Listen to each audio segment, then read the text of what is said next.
Alors mes chers amis, j'ai le plaisir de vous retrouver pour vous parler aujourd'hui d'une halakha qui est très importante, qui n'est pas suffisamment connue, qui est très rare puisqu'elle nous concerne qu'une fois tous les 7 ans et qui concerne aussi bien les Israéliens que ceux qui habitent à l'étranger. Il s'agit de la mitzvah de Shmitat Ksafim. Et en d'autres termes, le Prusboul qui a été institué par Hillel Hazaken pour pouvoir remédier à ce problème. De quoi s'agit-il? On va découper ce cours, à mon avis, en 2 parties. D'après la Torah, lorsque l'année de la Shemitah arrive, l'année de la Jachère,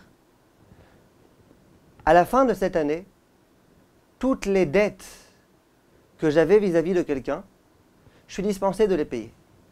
Par exemple, il y a 2 ans, quelqu'un m'a prêté 100 € et je ne lui ai pas encore remboursé ces 100 €. Arrive l'année de la Shemitah, c'est fini, j'ai plus besoin de lui payer. Ça, c'est d'après la Torah. Et ça, c'est avant que Hillel soit venu et qu'il ait institué le Prusboul. On y reviendra, Bezrat Hashem. Mais d'abord, j'aimerais vous parler de la halakha telle qu'elle est. Ça ne change rien si cette dette avait été écrite ou si elle était orale, peu importe. Dans tous les cas, je devais de l'argent à quelqu'un, l'année de la Shemitah est passée, je lui dois plus rien. Il faut savoir que cette halakha est vraie, même dans le cas où je me suis engagé en lui écrivant, tu sais, je vais te rembourser, t'inquiète pas, il y a même des témoins qui ont signé, il y a même des garants, il y a même tout. Peu importe. L'année de la Shemitah arrive, si je n'ai pas fait de Prusboul, après, j'ai plus besoin de lui rembourser, et lui, il n'a plus le droit de venir me demander cette somme-là. Voilà la halakha d'après la Torah. Les décisionnaires écrivent que à quel moment on devient exempt de toutes les dettes qu'on avait, c'est au moment de la fin de la Shemitah. La Shemitah, la 7e année, elle a commencé au mois de Tishrei.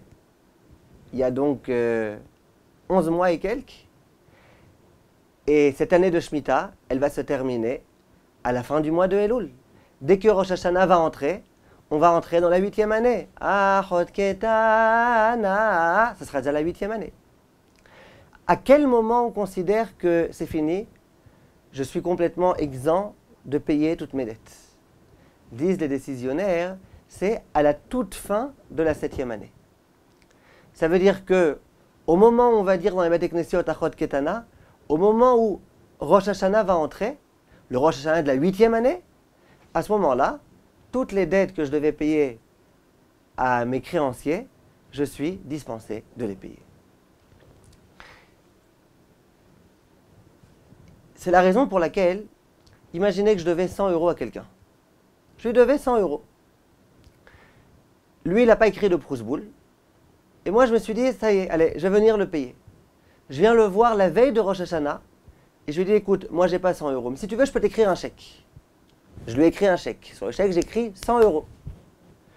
Lui, le bonhomme, il est préoccupé avec ses préparatifs de Rosh Hashanah. Il n'a pas le temps d'aller à la banque. Donc le chèque, il reste chez lui à la maison.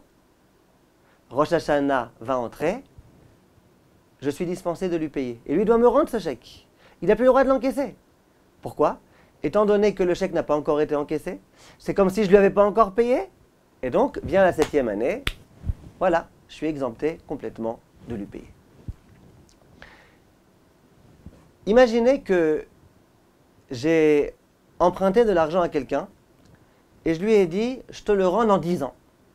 Donc au moment où la 7e année arrive et au moment où la 7e année s'achève, la date à laquelle je devais lui rembourser, elle n'est pas encore arrivée. Alors là, il est écrit dans les décisionnaires de façon explicite, c'est comme ça que le Shulchan Aruch va trancher, que là, il n'y a pas cette loi qui est appliquée. Ça veut dire qu'après Rosh Hashanah, il pourra encore me dire, tu me dois de l'argent. Pourquoi?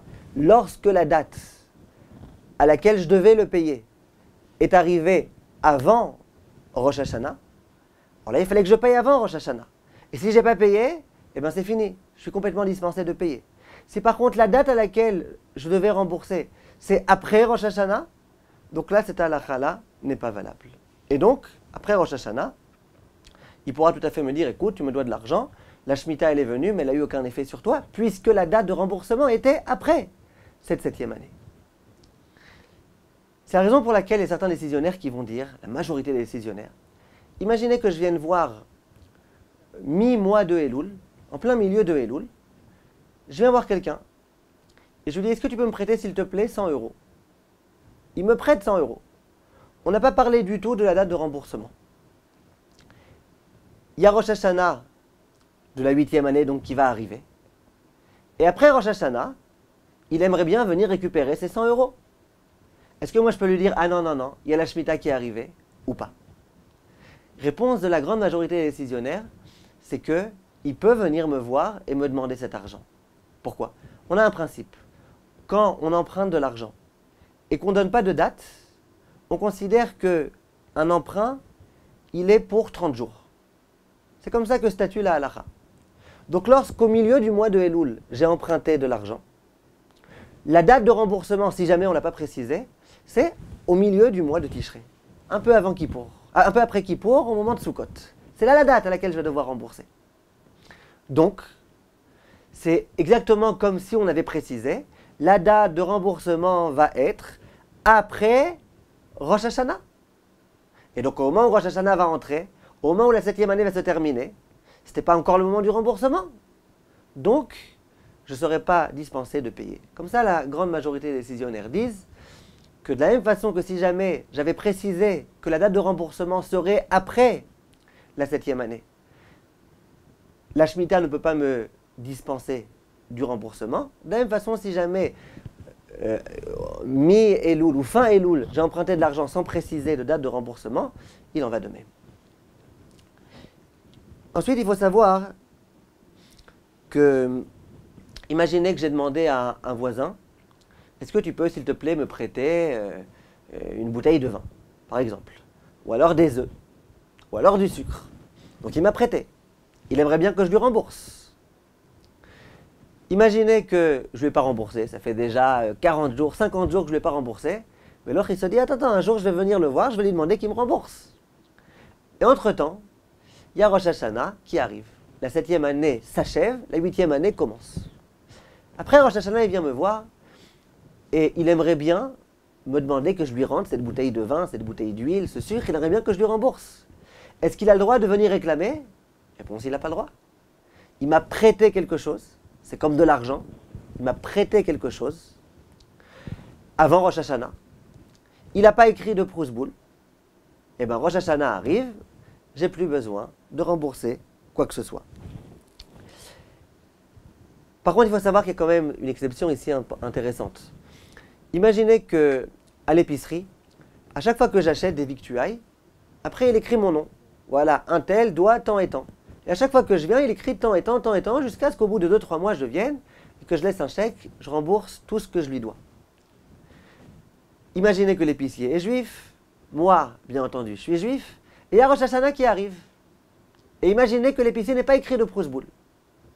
Est-ce qu'après Rosh Hashanah, il peut me dire, écoute, tu me dois tant et tant? Ou est-ce qu'on dit non?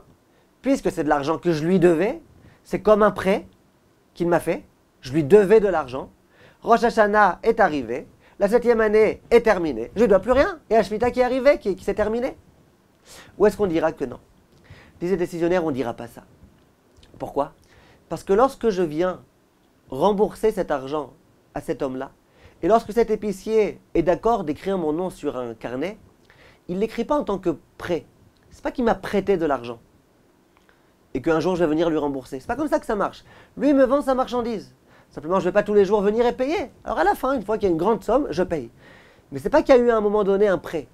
Or, la Shemitah ne dispense que des prêts. Je devais de l'argent à quelqu'un qu'il m'a prêté. Si jamais il ne me l'a pas prêté, ça, la halakha n'est pas valable. Pareil, imaginez que j'ai un employé, que tous les premiers du mois, je lui donne sa paye. Et voilà que le premier du mois, je ne lui ai pas donné sa paye. Je lui dois de l'argent. Et lui, il est gentil, il ne vient pas réclamer tous les jours. Rosh Hashanah arrive. Est-ce que le lendemain de Rosh Hashanah, si jamais il n'a pas écrit de Prousboul, il pourra me dire, écoutez, vous me devez de l'argent ou pas? Réponse oui. Parce qu'à nouveau, ce n'est pas un prêt. C'est pas qu'il y a eu ici un prêt. Il m'a demandé est-ce que tu peux me prêter, s'il te plaît, 2000 euros. C'est pas ça. C'est que c'est de l'argent que je lui devais parce qu'il a travaillé pour moi. Il n'y a eu à aucun moment ici un prêt, un emprunt qui a été fait. Et donc, lorsque la Shemitah arrive, lorsque l'année de la Shemitah s'achève, il n'y a aucune dispense valable. Et donc cet argent-là que je lui devrai toujours, même après l'année de la Shemitah. Et attention, dans les cas où la Shemitah a eu effet sur le prêt, et dans le cas où vraiment, ça y est, c'est fini, j'ai plus besoin de rembourser. Si la personne à laquelle je dois de l'argent vient me voir après Rosh Hashanah et qu'elle me dit, tu sais, tu me dois tant et tant, elle commet malheureusement un interdit de la Torah. Elle n'a plus le droit, je ne lui dois plus rien, c'est fini. Je ne lui dois plus rien du tout. Vous comprenez pourquoi il y a eu ici un grand problème. C'est que tous les bienfaiteurs qui étaient d'accord de prêter de l'argent aux personnes nécessiteuses se sont dit, c'est fini. On n'est plus d'accord de prêter de l'argent. Dès qu'ils voyaient que la 7e année s'approchait, dès qu'ils voyaient surtout que la 7e année allait s'achever, et qu'ils savaient que tout l'argent qu'on leur devrait allait être complètement effacé, annulé, les gens refusaient de prêter de l'argent. Or, c'est une interdiction. C'est très grave de ne pas prêter d'argent. Si jamais j'ai de l'argent à prêter, et que j'aurais aimé le prêter, et que la raison pour laquelle je ne le prête pas, c'est parce que j'ai peur que la Shemitah arrive, il est écrit dans la Torah des choses très sévères. D'ailleurs, on a un cours sur ça, sur Torah Academy, sur la parashat Re'eh, dans lequel on parle justement de cela. Simplement, vous pouvez quand même essayer de les comprendre. Ces bienfaiteurs qui, finalement, ont peur de perdre tout leur argent. Si c'est 100 euros, c'est peut-être pas encore la fin du monde. Mais imaginez qu'on leur demande un prêt de 100 000 euros. Et il y a bientôt la Shemitah qui arrive. Comment faire? Comment faire? Les gens arrêtaient de prêter de l'argent. Et donc, les bienfaiteurs commettaient quelque chose de très grave, parce que c'est grave de ne pas prêter d'argent, vu qu'on a peur que la Shemitah va arriver.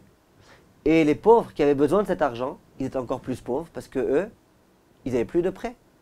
Quand ils voulaient pouvoir emprunter de l'argent, ils ne trouvaient plus personne. Personne n'était d'accord de leur prêter. Or, d'après la Torah, il n'y a pas tellement d'autres solutions. À moins de prêter de l'argent, par exemple, pour une longue date. Mais imaginez que le bienfaiteur, il voulait pouvoir récupérer son argent assez rapidement.